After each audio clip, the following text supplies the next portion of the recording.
Hi and welcome to this video log with me, Wayne, from swimmingcyclingrunning.com. Well, I've been thinking about this particular vlog for some time and it's a request for people to stop calling those who don't have their opinion stupid and ignorant. And I'd like you to do that because there's a good chance that those people who you think are stupid and ignorant might just well be right. And the reason I come to that conclusion is firstly my background. I'll tell you that. Obviously I'm a swim coach and a triathlon coach, but I did an economics degree when I was young, and then I did further degree level textile technology. So that's my background. And in all the teaching that I've been through, you're taught to consider the fact of the whole, not little parts of it.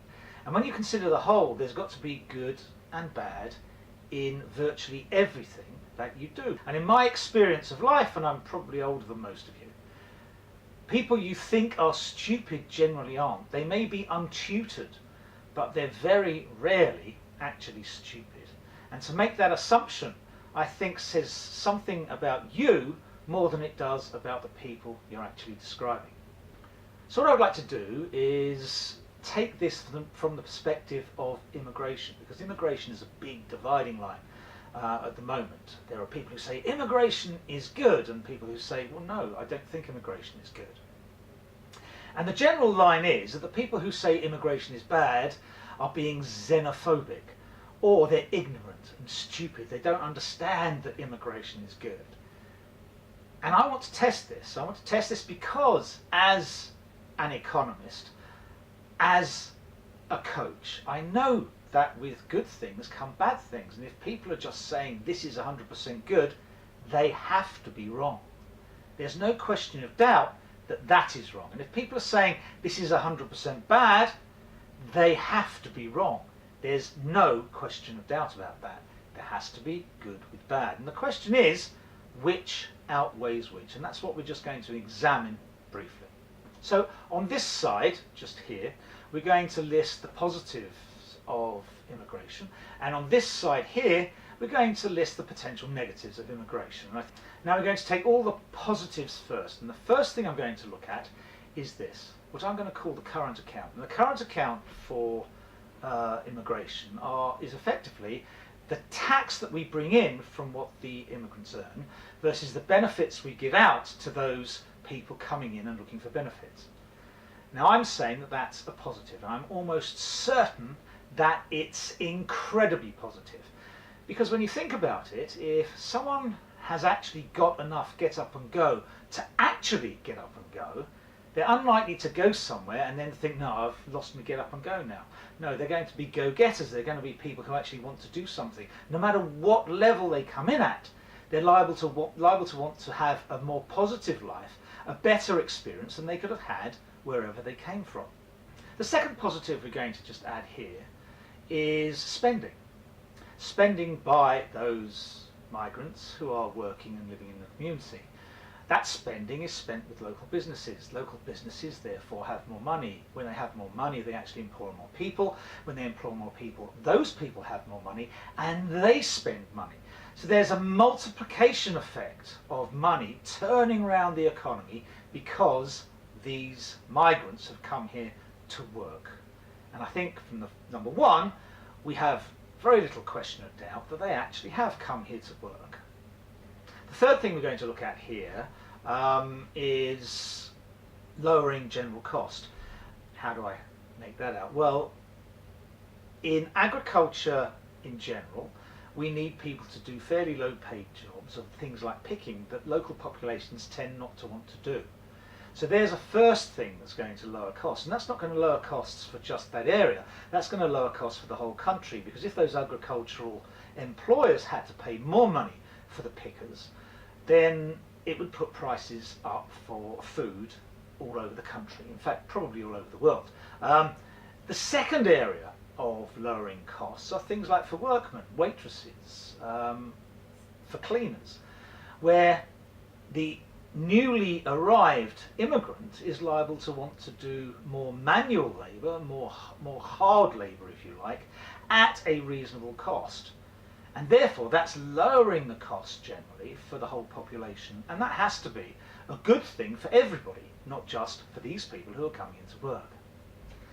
Okay, let's just start on the negative list now. Now, the first negative that I'm going to put up here is a reduction in income. Now, a reduction in income is bound to happen if you have an increase in the population. And that effectively is what the free movement of labour is meant to do.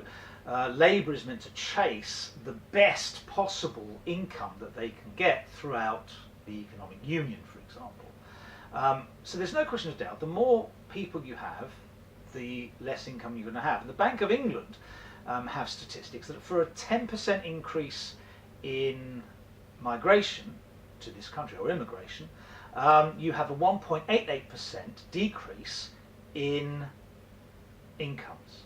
And that principally is felt by people who are unskilled or semi-skilled.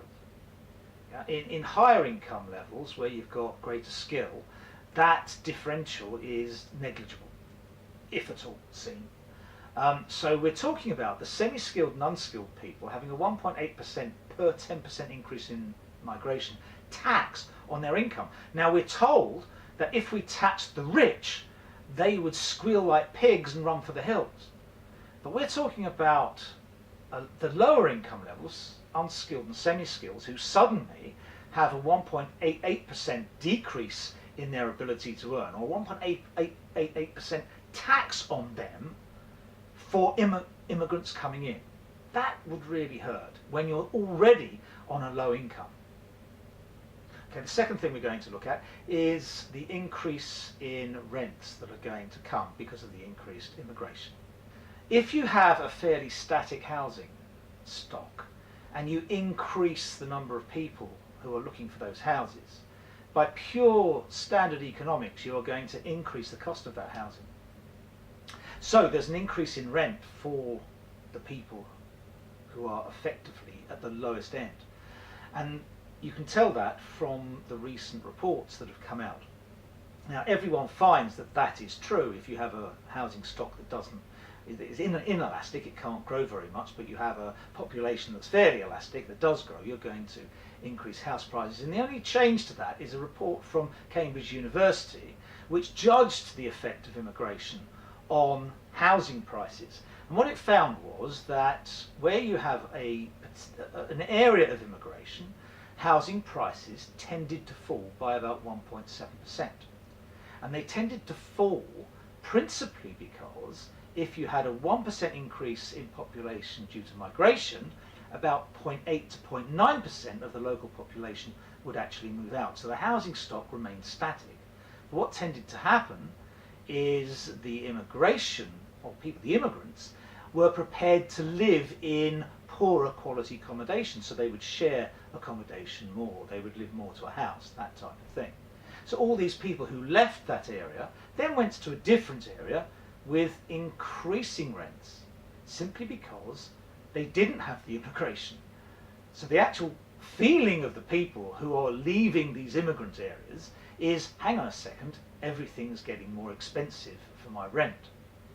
Again, studies show that the higher income levels, the more skilled, the academics amongst you, and let's say the bankers, accountants, lawyers, etc., they're unaffected by that because the higher skilled saw very little change in price due to immigration. So once again, we're left with a feeling that the unskilled and semi-skilled are the ones being hit by this change in immigration that is not being seen by the people in the middle and the top. Right, finally we're going to look at this section here, which is a decrease in training that occurs because of the increase in immigration. What do I mean by that? Well, if we didn't have someone to fill a particular post, then an employer or potential employer is going to have to train someone into that position. If they don't have to train someone into that position, if they can just grab someone from anywhere to come into the country, then they are not going to train someone, because training is very costly. And we currently live in an age when, as opposed to a job for life, you've actually got a job for weeks or years, if you're lucky. you expect to leave that job. So training someone to expect them to leave is quite an expensive thing to do, and that just doesn't happen. But if the immigration wasn't around, if we didn't have the immigrants to do it, then any employer wanting someone in that post is definitely going to have to train them. And that is yet again being felt by the unskilled and the semi-skilled, who are trying to just simply grab those skills that they can in order to make a living. With my economics hat on, I really couldn't say whether the positives outweigh the negatives or the negatives outweigh the positive. The calculation simply hasn't been done. And until it's done, we haven't got a definitive answer. And it's perfectly possible for the negatives to outweigh the positives. And if that's the case, all the people you're calling stupid, ignorant, xenophobic are actually right. And by you calling them that, you're just closing down argument. That isn't very intelligent, if I might suggest that.